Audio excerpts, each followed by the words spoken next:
حتفي بملحق البقاء أو الصعود مستفيدا من تعادلهما ذهابا بهدفين لمثلهما.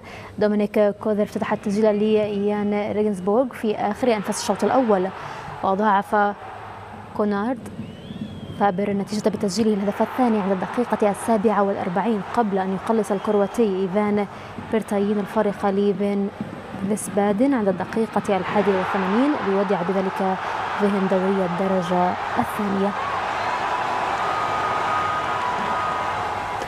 أعلن نادي توتنهام تجديد استعارته للمهاجم الألماني تيمو فيرنر من لايبزيغ الألماني في الموسم المقبل مع إمكانية ضمه بشكل نهائي.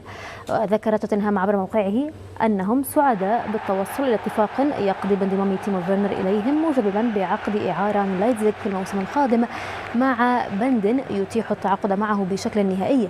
وكان المهاجم الدولي الألماني فيرنر قد انضم إلى توتنهام بعقد إعارة من لايبزيغ في يناير الماضي. أعلنت رابطة الدوري الإسباني اختيار نجم ريال مدريد جود بيلينغهام كأفضل لاعب في الدوري لموسم 2023-2024.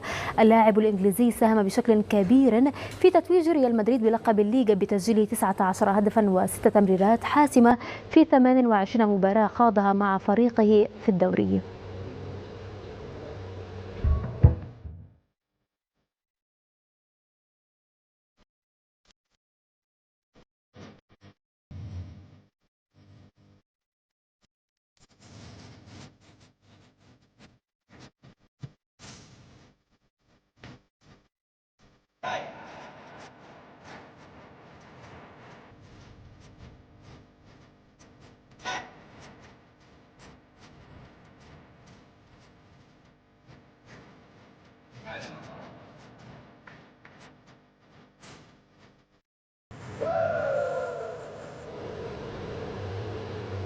فاز ناصر غانم الخليفي رئيس رابطة الأندية الأوروبية ونادي باريس سان جيرمان بجائزة الريادة في كرة القدم، وذلك ضمن حفل توزيع جوائز جلوب سوكر في نسخته الأوروبية التي أقيمت في إيطاليا.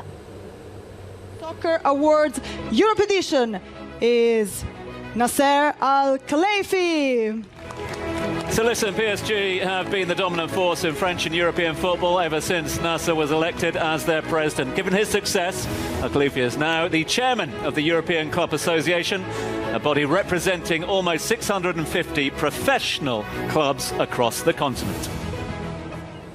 كما كان متوقعا غاب اسم حارس مرمى ريال مدريد تيبو كورتوا عن قائمة بلجيكا التي ستخوض منافسات بطولة أوروبا المقبلة في ألمانيا.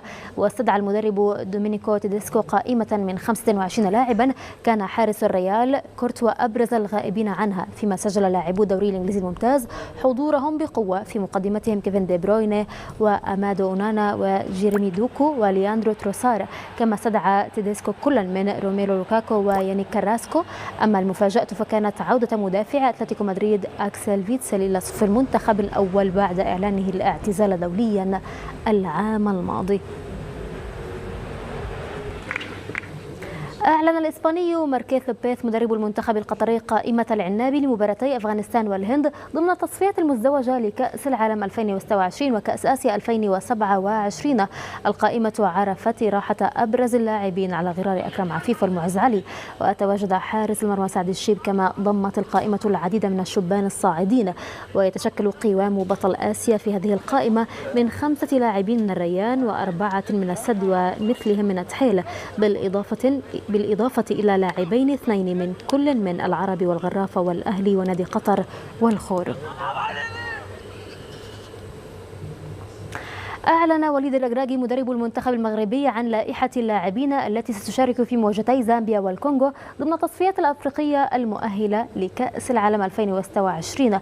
القائمة شهدت عودة القائد غانم سايس مدافع الشباب السعودي، إضافة إلى إسماعيل سيباري لاعب بي اس في ايندهوفن الهولندي ونصير مزراوي لاعب بايرن ميونخ. وشهدت القائمة أيضا حضور لاعب وسط الوهاف أسامة ترجالين لأول مرة مع المنتخب الأول. يذكر أن المنتخب المغربي سيواجه زامبيا والكونغو في 7 و11 من يونيو المقبل. أفاد مراسل بين سبورتس أن الاتحاد التونسي لكرة القدم الحالي المنتهي عهدته سيواصل مهامه حتى نهاية الموسم الكروي.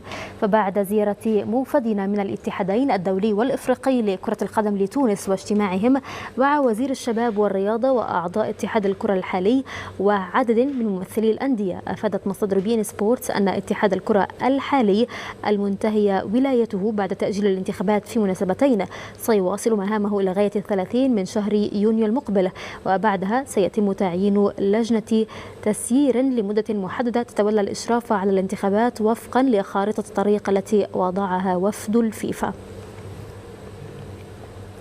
أعلن نادي الهلال السعودي رسميا تجديد عقد المدرب البرتغالي جورج جيسوش لموسم واحد. جيسوش البالغ من العمر 69 عاما تولى تدريب الهلال في فترته الثانية عام 2023 وقاده للتتويج بلقب الدوري السعودي دون أي خسارة وقبل 3 جولات من نهايته بالإضافة لكأس السوبر، وبات أمام فرصة تحقيق كأس خادم الحرمين الشريفين يوم الجمعة المقبل حين يواجه الفريق الأزرق غريمه التقليدي النصر في المشهد الختامي. تأهلت حال إلى نهائي كأس أمير دولة قطر لكرة اليد بالفوز على الريان ب29 هدفا مقابل 26. اللقاء بدأه الفريقان بقوة كبيرة لينتهي الشوط الأول بفارق هدف وحيد للتحيل ب14 هدفا مقابل 13، وتواصل التشويق في المباراة لكن الأفضلية في النهاية كانت من نصيب تحيل الذي عرف كيف يستثمر النقص العددي للريان ليحقق الفوز بفارق 3 أهداف ويتأهل للمشهد النهائي. التحيل سيواجه في النهائي فريق العربي الفائز على البكرة بواقع 28 هدفا ل 26. الشوط الأول كانت فيه الأسبقية لصالح فريق الوقرة الذي تقدم ب14 هدفا مقابل 12، لكن العربي تمكن من التدارك في الشوط الثاني وقلب تأخره ليحسم المواجهة بفارق استقر عند هدفين. استهل الصربي نوفاك جوكوفيتش بنجاح حملة الدفاع عن لقبه في بطولة رولان جاروس للتنس وحقق فوزا سهلا على الفرنسي بيير أوغو إيربر ب3 مجموعات دون مقابل ليبلغ الدور الثاني. جوكوفيتش المصنف الأول عالميا تمكن من كسب المجموعة الأولى ب6 أشواط ل4، وشهدت المجموعة الثانية ندية كبيرة ومنافسة قوية من اللاعب الفرنسي، ولكنها آلت لجوكوفيتش بشوط كسر التعادل قبل أن يواصل النجم الصربي تألقه ويظفر بالمجموعة الثالثة ب6 أشواط ل4 ليعبر مواجهة الإسباني روبرتو كاربايس باينا في الدور المقبل. وتأهل النرويجي كاسبر رود للدور الثاني بالفوز على البرازيلي فيليبي ميليجيني ألفيس ب3 مجموعات دون مقابل. كشف تقرير صحفي إنجليزي اليوم الأربعاء موقف مانشستر سيتي من السماح للاعبه جوليان ألفاريز بالمشاركة في أولمبياد باريس 2024، ويتواجد منتخب الأرجنتين الأولمبي في المجموعة الثانية التي تضم منتخبات المغرب وأوكرانيا والعراق.